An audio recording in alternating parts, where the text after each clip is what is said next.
Hello friends, good morning.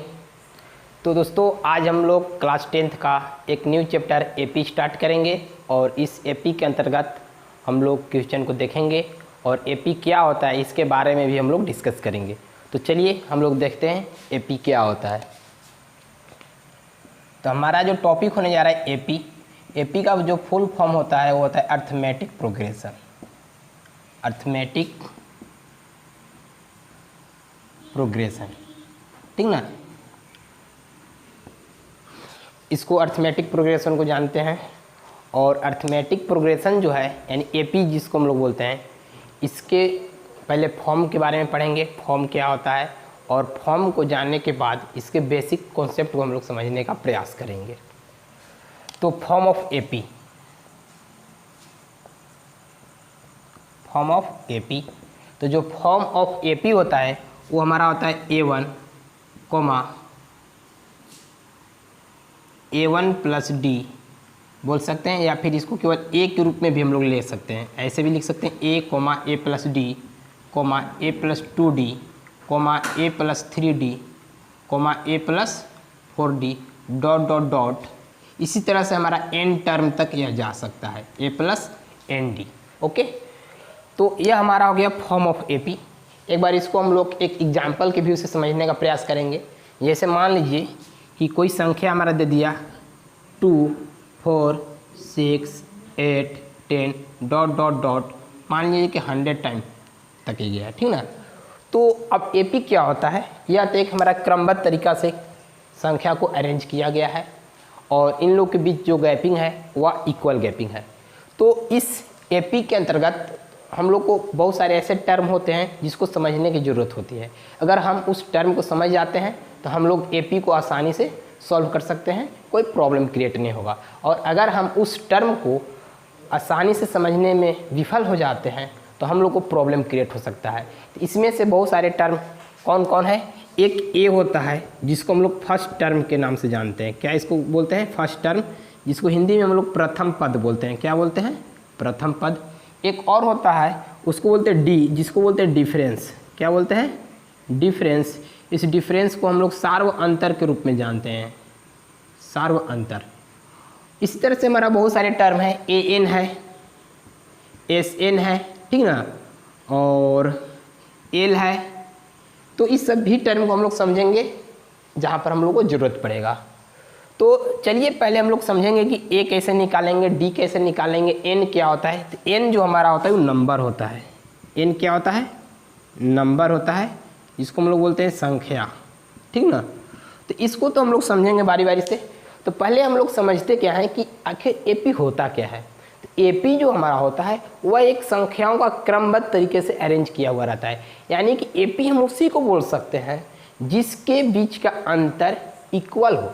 जैसे में चलिए हम लोग समझते हैं। यहाँ पर देखिएगा, हम एक एपी का एग्जाम्पल दिए हैं और वह एपी हमारा है दिस। क्या है? दिस, देख सकते हैं। तो जब हमारा एपी है तो इस एपी के बीच का अंतर देखिएगा, इसके बीच का अंतर देखिए 2 है, इसके बीच का अंतर 2 है। यानी कि जब सेकेंड टर्म में से फर्स्ट टर्म को माइनस कर रहे हैं तो उसके बीच का जो अंतर आ रहा है 2 आ रहा है। कैसे आ रहा है समझिए पहले। अगर मान लीजिए इसको हम बोलते हैं A1 है, A2 है, A3 है, A4 है, A5 है, डॉट डॉट डॉट, A 10 या जो भी है मान लीजिए हमारा है, ठीक। तो माइनस जब करेंगे तो A2 माइनस A1 करेंगे तो 4 माइनस 2 जाएगा, 2 बचेगा। अगर मान लीजिए करते हैं 6 माइनस 4 तब भी हमारा 2 बचेगा। 8 माइनस 6 करते हैं तब भी 2 बचता है। यानी कि हम लोग यहाँ तक यही रिजल्ट पाते हैं कि जब भी एक दूसरी संख्या को एक दूसरे से माइनस करते हैं तो रिजल्ट हमेशा हमारा इक्वल मिलता है, डिफरेंस इक्वल मिलता है। चलिए इसको एक और तरीके से हम लोग समझते हैं। तो यह हमारा फॉर्म ऑफ एपी क्या हम लिखवाए थे अभी कि A plus D, A plus 2D, A plus 3D, A plus 4D और A प्लस ND।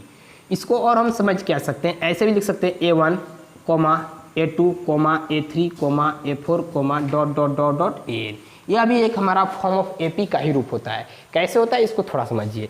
तो हमारा जो A1 ही होता है यह फर्स्ट टर्म होता है, A2 second term, A3 third term, A4 fourth term. इसी को हम लोग फर्स्ट टर्म ऑफ एपी भी बोलते हैं, second term of AP, third term of AP, fourth term of AP, dot dot dot, ये हमारा nth टर्म हो गया, nth टर्म ऑफ एपी। तो यह तो हमारा ए और ए एन के रूप में होता है। कभी कभी क्या होता है कि सीबीएसई बोर्ड में ए के रूप में न करके T1 T2 के रूप में भी दे देता है, T1 T2 T3 T4।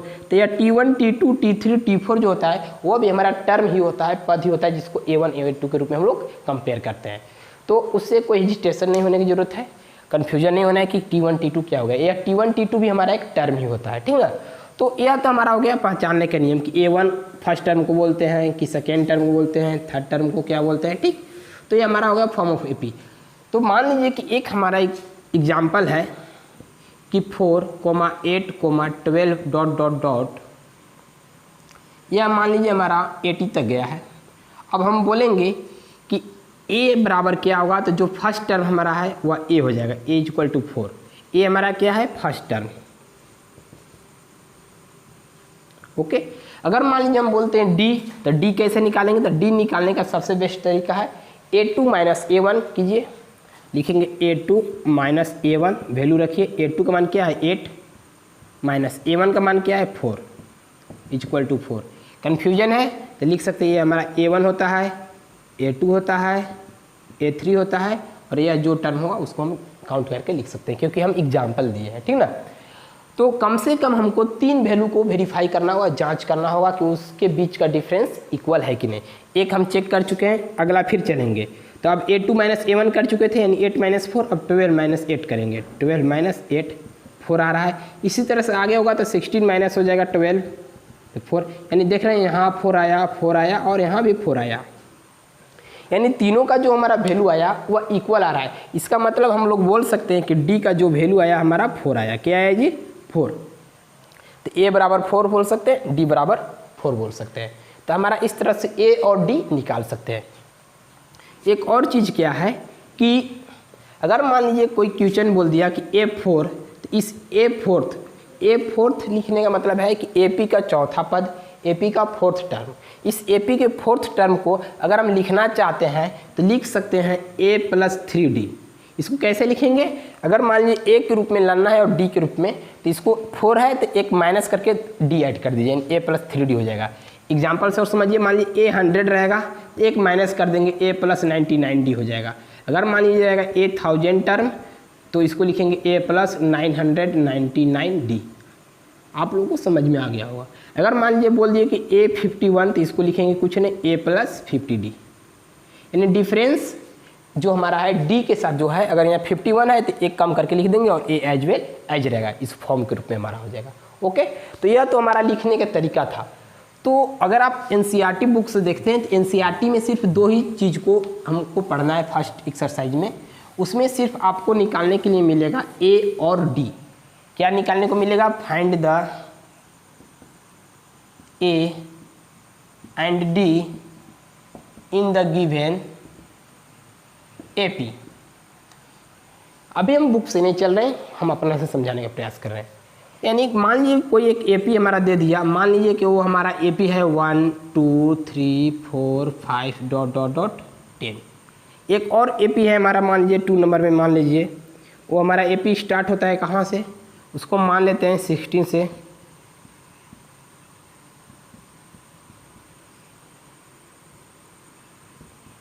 ठीक।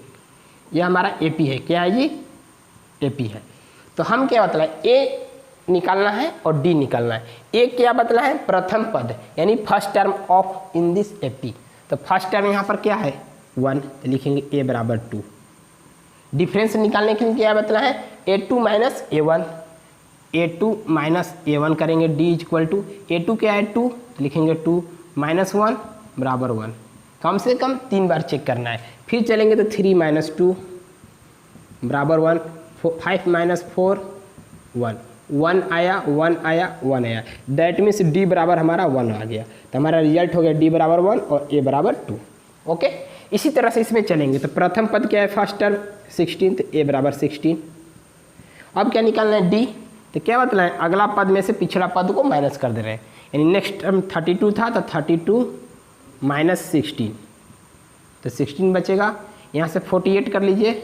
अब इसको माइनस करेंगे, माइनस 32 16, अब यहाँ 64 है हमारा, 64 माइनस कर दीजिए कितना 48, बचेगा 16। यहाँ 16 आया 16 आया 16, यानी कि d बराबर 16। तो हमारा इस तरह से d निकल गया और यहाँ a निकल गया। ओके, तो यह हमारा a और d निकालने का नियम था। अगर आप a और d निकाल रहे हैं तो आप एक्सरसाइज जाइए एपी का, और प्रथम एक्सरसाइज में, फर्स्ट एक्सरसाइज में आप टोटल कैलकुलेशन को सॉल्व कर सकते हैं, कोई प्रॉब्लम क्रिएट नहीं होगा। तो यह तो हमारा था एपी में a और d कैसे निकालें। चलिए आगे बढ़ते हैं।